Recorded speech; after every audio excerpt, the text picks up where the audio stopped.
할렐루야. 3월 4일 금요일입니다.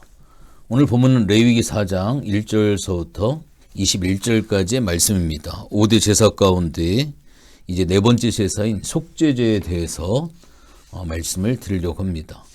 번제와 소제와 화목제는 향기로운 냄새를 하나님께 드리는 제사이지만 이제 오늘 말씀을 드릴 속죄제는 향기로운 냄새를 드리는 제사가 아닙니다. 속죄 제사는 진 밖에 재버리는 곳에서 태우는 제사입니다. 다른 제사는 하나님을 만족해 해드리는 제사이지만 속죄제는 자신의 죄를 진 밖에 내다 버리는 것을 의미합니다. 예수님께서 세상 죄를 지고 가는 하나님의 어린 양이 되셔서 내 죄를 지고 진 밖으로 나가 태워져 죄가 되어 버리십니다. 죄가 된다는 말은 죄의 멸절을 이야기를 합니다. 모든 죄는 하나님의 진노를 유발하고 하나님과의 모든 관계를 박탈할 뿐만 아니라 하나님의 성소까지 더럽힙니다. 거룩하신 하나님은 부정함 가운데 계시지 않습니다. 그러므로 속죄제의 주요 기능은 하나님이 거하시는 성소를 정결하게 해서 하나님을 그의 백성 가운데 거하실 수 있도록 처소를 청소하고 준비해드리는 그러한 일입니다. 속죄제는 하나님께서 금지한 계명들을 부지중에 오늘 본문의 말씀 2절에 보면 이스라엘 자손에게 명하여 이르라 누구든지 여호와의 계명 중 하나라도 그릇 범하였으되라고 이렇게 이야기를 합니다.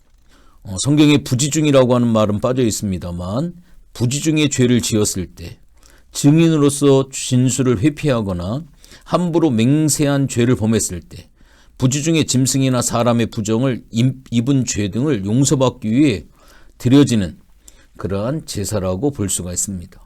그러나 고의적으로 지은 죄에 대해서는 속죄제가 아무 소용이 없습니다.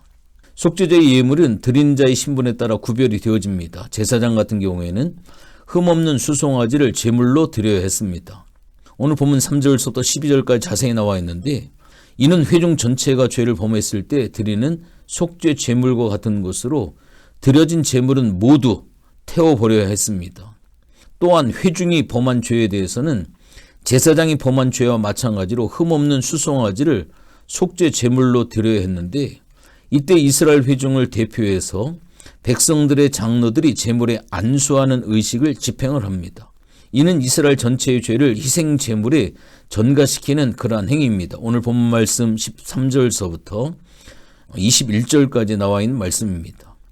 또한 22절서부터 26절까지 보면 족장을 위해 드리는 속죄 제물로는 수염소가 있고요.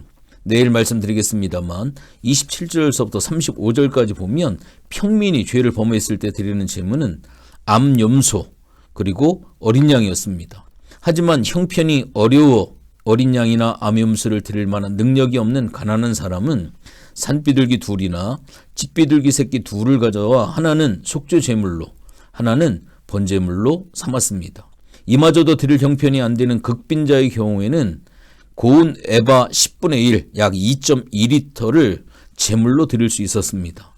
이 경우에는 기름이나 유황을 첨가해서는 안 되었는데 그 이유는 화목제와는 달리 속죄제는 하나님과의 화목을 위한 제사가 아니라 죄의 형벌로서 드리는 것이기 때문입니다. 구분을 좀 잘 하셔야 됩니다. 속죄제의 원칙 중 가장 중요하게 살펴야 될 부분은 피가 과연 어디에다가 어느 장소에다가 뿌려졌는가라고 하는 것이 굉장히 중요합니다. 왜냐하면 죄로 인해 드리는 제사이기 때문에 그렇습니다.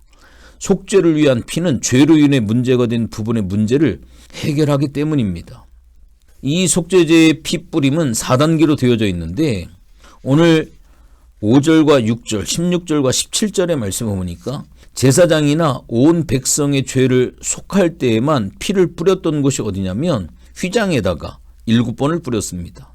제사장이나 백성의 죄를 속할 때에는 휘장, 향단, 뿔들, 번제단 밑에 쏟았습니다. 그 중에 휘장에 7번 뿌린 경우는 지성소와의 연관성 때문입니다. 구약에서는 대제사장들에게만 제한적으로 열렸던 휘장 넘어 지성소로 들어가는 길이 신약시대에는 예수 그리스도의 피로 활짝 열려졌습니다.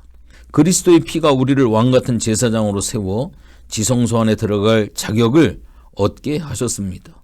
히브리서 9장 12절에 보면 염소와 송아지의 피로 하지 아니하고 오직 자기의 피로 영원한 속죄를 이루사 단번에 성소에 들어가셨다라고 이야기를 합니다.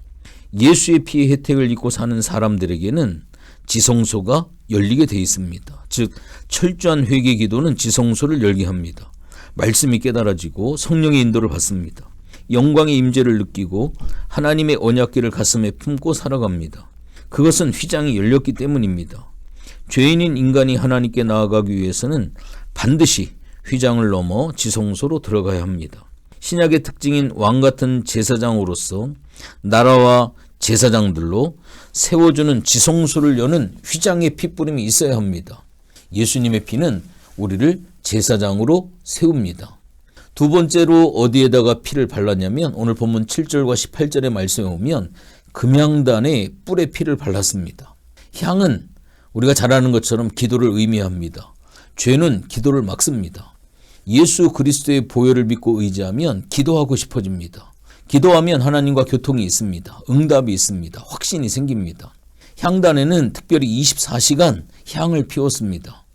그 향은 중보자 되시는 우리 주님의 중보 기도와 성도의 기도를 상징적으로 보여줍니다. 기도를 상징하는 향단의 뿔에 속죄의 피를 발랐다라고 하는 것은 속죄의 은총을 입어야지만이 하나님과 교제가 가능하다라고 하는 해석이 됩니다. 기도라고 하는 것은 하나님과의 교제입니다. 거룩하신 하나님과의 교제는 자신의 깨끗한 마음이나 깨끗한 행동으로 되는 것이 아닙니다. 오직 속죄의 제물이 되시는 예수 그리스도의 속죄의 은총으로만 가능합니다. 남은 피를 어디에다 쏟느냐? 오늘 본문 7절 18절의 말씀에 보면 번제단 밑에 다 쏟아 부었습니다. 모든 피는 번제단 밑에 쏟아 부어졌습니다. 십자가 밑에 나아가 모든 짐을 부리고 용서와 해방을 경험할 수 있는 자격을 획득했다라고 하는 그러한 말씀입니다. 피는 심판과 저주를 해결할 뿐만 아니라 우리를 하나님의 자녀가 되도록 해줍니다. 우리의 위치 신분을 결정해 줍니다. 그중 이 속죄제의 피는 하나님의 자녀가 된 사람이 하나님과 어떤 친밀한 관계를 유지하며 권리를 누리면서 살 수 있는지를 결정을 해줍니다. 십자가의 밑에 나아가 모든 짐을 뿌리고 용서와 해방을 경험할 수 있는 자격이 획득이 되어집니다. 여러분들 구원과 제사함에 대한 분명한 확신이 있습니까? 내가 누리는 피의 효력은 과연 어디까지입니까? 자녀됨의 주권과 장자권의 특권을 얼마나 누리고 있습니까? 또한 기도의 능력을 여러분들이 과연 알고 계십니까? 하나님의 임재와 하나님의 스피드 사는 제사장의 삶을 과연 우리는 살아가고 있습니까?